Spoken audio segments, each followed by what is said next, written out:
sa mga ginagalang naming commissioner ng COMELEC, sa aking nanay na nasa siyam na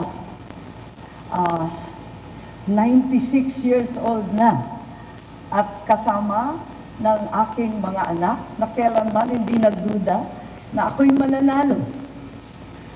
Kay Presidente Duterte, ang ating dating Pangulo, na Oktubre pa lamang itinaas na ang aking kamay, at sa kanyang anak na hanggang sa huling sandali, si VP Inday Sara, ay ako'y kinakampanya. Sa inyong lahat, ang tagumpay na ito, kahit gaano kailap at kahirap, ay isang katibayan na kapag ikaw ay nanindigan para sa tama, mananalo ka. Ang paninigin ng Pilipino, nadama at alam nila ang ibig sabihin ng sakripisyo at prinsipyo.